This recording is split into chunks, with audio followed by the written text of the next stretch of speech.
हम पिछले कल भी इस बात को लेकर के बड़ा स्पष्ट कर चुके हैं कि 1.5 घंटे के अभिभाषण में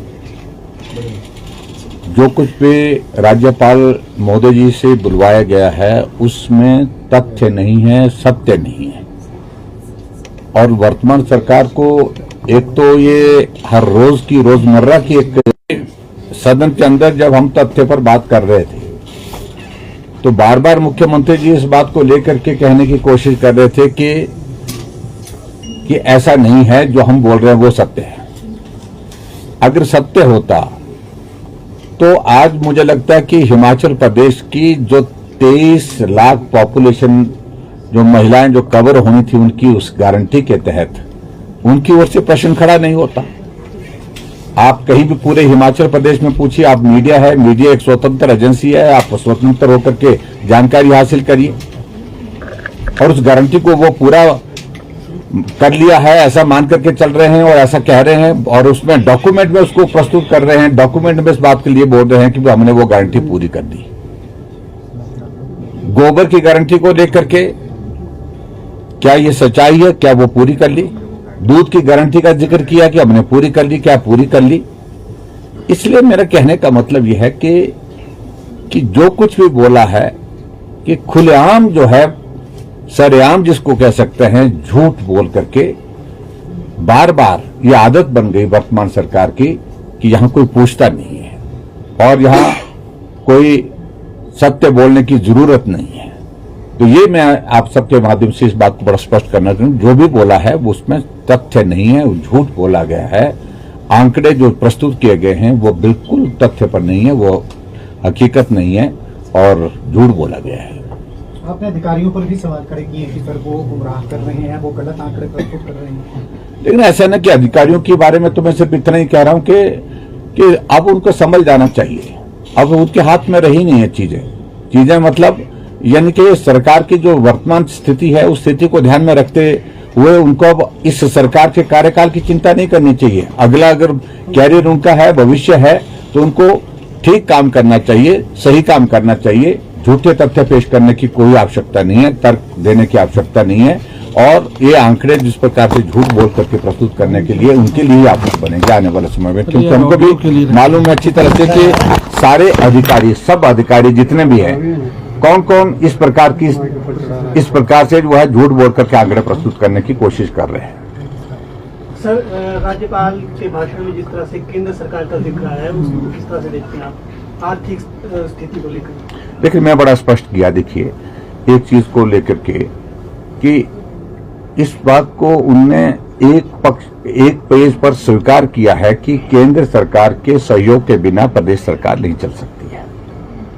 और दूसरी तरफ केंद्र सरकार की सारी योजनाओं के माध्यम से जो विकास कार्य हुए हैं, जो भी काम हिमाचल प्रदेश में हुए, चाहे वो प्रधानमंत्री ग्राम सड़क योजना के हैं, चाहे वो सीआरएफ का पैसा आया, चाहे वो नाबार्ड का पैसा आया, चाहे वो एडीबी का पैसा आया, चाहे वो स्किल डेवलपमेंट का पैसा आया, चाहे वो सर्व शिक्षा अभियान का पैसा आया, चाहे वो किसी भी, चाहे वो हेल्थ सेक्टर में पैसा आया, जो भी पैसा आया केंद्र सरकार से, चाहे वो सेंटर स्पेशल असिस्टेंस जो स्पेशल असिस्टेंस सेंट्रल असिस्टेंस जो है उसका माध्यम से पैसा आया, उस सारी चीज को वो एक्नॉलेज नहीं करते कि केंद्र सरकार से ये पैसा आकर के हमने ये काम किया। उसका श्रेय खुद लेने की कोशिश कर रहे हैं।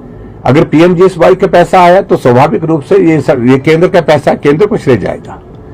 अगर रेलवे के लिए अगर पैसा आया है तो पैसा आप अगर अपने शेयर जमा करते हैं तब जाकर के श्रेय ले सकते हैं।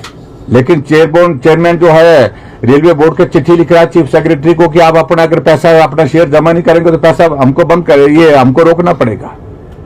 यहां पर शिमला में सिटी स्कैन लगती है, आईजीएमसी में वो स्टेट शेयर किया है, केंद्र का पैसा है, उसका भी श्रेय ले रहे हैं।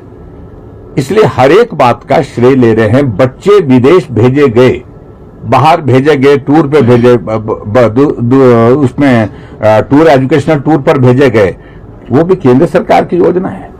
और यहां तक कि जो मुख्यमंत्री की जो अपनी योजना है, क्या उस योजना का नाम जो खास सुखाश्रय, उस सुखाश्रय का 90% कंपोनेंट जो है वो सेंट्रल गवर्नमेंट का है, मदर टेरेसा योजना के अंतर्गत उसका पैसा है वो।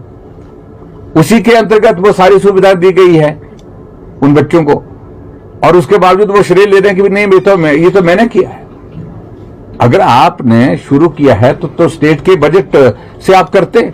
स्टेट की बजट की स्थिति तो आपकी ये है कि आपके पास बजट नहीं रह गया और आप मंदिर का पैसा लेकर के उस अपनी योजना को पूरा करना चाह रहे जो स्टेट का शेयर है, जबकि मेजॉरिटी पैसा मदर टेरेसा योजना के अंतर्गत केंद्र सरकार का आ रहा है और उसी योजना से वो सारा चल रहा है। लेकिन यहां नाम उन्होंने अपना छाप दिया है और अपने नाम से उस योजना को चलाई जा रहे हैं। तो ये मैं समझता हूं कि बहुत अलग तरह से एक अलग तरह की सोच है कि जिद करना, मैं ही जो कर रहा हूं वही ठीक है और कुछ ठीक नहीं है, मैं जो बोल रहा हूं वही सत्य है।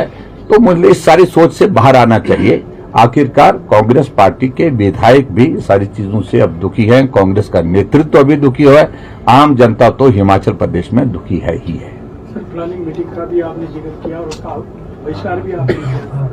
ये प्लानिंग की बैठक के सिलसिले में बड़ा स्पष्ट था, विषय बड़ा सीधा था कि 2 साल के कार्यकाल में डीपीआर हमारे विपक्ष के विधायकों की नहीं बनाई गई।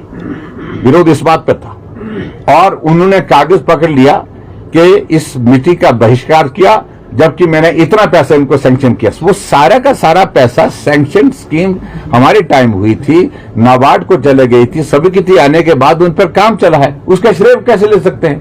2 साल के कार्यकाल में तो डीपीआर बने नहीं। मैंने अपने एक्शन आईपीएच को फोन किया, एक्शन एससीपीडब्ल्यू को फोन किया, एससीआईपीएच को फोन किया, चीफ इंजीनियर को फोन किया, ईएनसी को फोन किया। तीनों जगह फोन करने के बाद उन्होंने एक ही बात कही कि सर हम जल्दी एक्सपेडाइट करेंगे, जल्दी बनाएंगे। मेरी कॉन्स्टिट्यूंसी की डीपीआर नहीं बनी है 2 साल की।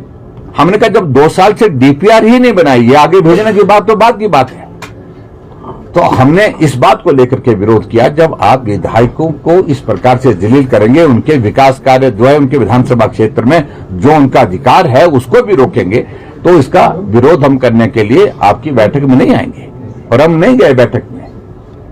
सर, जीएसटी का बार बार हवाला दिया जा रहा है कि केंद्र सरकार जो है हिमाचल सरकार का जो जीएसटी कलेक्शन वो पैसा दे नहीं रही है, जिसके चलते कई विकास कार्य रुके हुए हैं। तो इसको लेकर क्या कहना चाहिए? देखो, मुझे लगता है कि इस बात को लेकर के आप से भी मेरा ये आग्रह है कि फैक्ट्स क्या है। केंद्र से जो मेजर कंपोनेंट हमको स्टेट के लिए जो मदद के रूप में मिलता है, तो एक मिलती है रेवेन्यू डेफिसिट ग्रांट, आरडी जिसको बोलते हैं, और दूसरा पैसा मिलता है हमको जो पहले मिलता था 2022 तक, जून 2022 तक हमको जीएसटी जब लागू हुआ था, उसके बाद 5 साल तक जीएसटी कंपनसेशन का पैसा हिमाचल प्रदेश को क्या पूरे देश के सभी राज्यों को मिलता रहा। लेकिन जीएसटी कंपनसेशन का पैसा जून 2022 में जब बंद हो गया, उसके बाद कोई भी राज्य ना तो उसको क्लेम कर रहा है और ना ही क्लेम करने की स्थिति है कि वो पूरे देश की एक कंसेंसस बना था जीएसटी काउंसिल की मीटिंग में, और जिसमें एक फैसला हुआ था कि उसके बाद ये बंद होगा। अब जो सेंट्रल टैक्सेस का जो शेयर है वो हिमाचल प्रदेश को हर महीने मिल रहा है। रेवेन्यू डेफिसिट ग्रांट जो है वो टेपर डाउन जरूर हुई है, लेकिन जो हिमाचल का हिस्सा उसके तहत बनता है वो लगातार मिल रहा है। अभी 6000 के लगभग मिल रहा है, 550 करोड़ रुपए के लगभग मिल रहा है। अगले साल ये 350 करोड़ के लगभग मिलेगा, ये 3500 करोड़ के लगभग मिलेगा कुल मिला करके। इस बात को लेकर के ये सच्चाई है क्योंकि वो फाइनेंस कमीशन की रिकमेंडेशन है, पूरे देश भर की लागू होंगी, वो हिमाचल के लिए कोई अलग से न होंगी, ऐसा थोड़ी है कोई। लेकिन उस सारी चीज को ध्यान में रखते हुए जब रिसोर्सेज में टेपर डाउन होने के बाद इनके पास जो है अब फाइनेंशियल क्रंच आ गया है, एक स्थिति खराब हो गई आर्थिक रूप से, तो इनको रिसोर्सेज जनरेट करने के लिए और रिसोर्सेज जनरेट करने के साथ अपने एक्सपेंडिचर पर कट लगाने के लिए प्लान करना चाहिए। लेकिन वो है नहीं, अपने एक्सपेंडिचर के लिए कोई इस प्रकार का कट नहीं है। कट कहां मार रहे हैं? जो जनरल डेवलपमेंट के काम है, जनरल डेवलपमेंट के काम सारे बंद है। अब आपके इस बात को आप अंदाजा लगाइए कि इस बार का जो बजट जो प्रस्तुत होने वाला है उसमें आपके जो है कैपिटल हेड का एक्सपेंडिचर का जो पैसा वो होने की स्थिति में सारा का सारा पैसा सैलरी कंपोनेंट और पेंशन में चला जाएगा, जो कमिटेड लायबिलिटीज है। वेलफेयर की, सोशल वेलफेयर की जो हमारी कमिटमेंट है, जो पेंशन, जो ओल्ड एज पेंशन है और दूसरी पेंशन है, उस सारी चीज के लिए वो चला जाएगा। तो इसलिए बड़ा चिंता का आने वाला समय, भविष्य जो है हिमाचल के लिए बहुत चिंता का बना हुआ है, क्योंकि प्रदेश सरकार इस सारी चीज को लेकर के कोई कदम नहीं उठा जा रही। और दूसरी बात जो आज पर्टिकुलरली मुख्यमंत्री ने जो बात कही कि मैंने जो है सोशल सिक्योरिटी पेंशन जारी कर दी है, कल रात तक हमको फोन आए हैं बुजुर्गों के, आज हमारे विधायकों के इस पर मैसेज आया, ओल्ड एज पेंशन जो है वो नहीं मिली है, वृद्धावस्था पेंशन नहीं मिली है, हैंडीकैप पेंशन नहीं मिली है, और उसको जो महिलाओं को जो महिला जो विडो हैं उनको भी नहीं मिली है, पेंशन नहीं मिली है। इस बात को उनको स्वीकार करना चाहिए। लेकिन उसके बाद विधानसभा के अंदर झूठ बोलना, ये आपको कहूं कि ये मुख्यमंत्री को किसी तरह भी शोभा नहीं देता है, और ये पता नहीं क्यों आदत बनी है। जो सच्चाई है उसको स्वीकार करना चाहिए, अगर नहीं दी है तो उनको स्वीकार करें, मैं जल्दी कर दूंगा ऐसा बोलना चाहिए, लेकिन हकीकत को स्वीकार करना चाहिए। लेकिन झूठ बोल करके कब तक चलेगा, ये बड़ा चिंता का विषय है। Thank you very much. Thank you.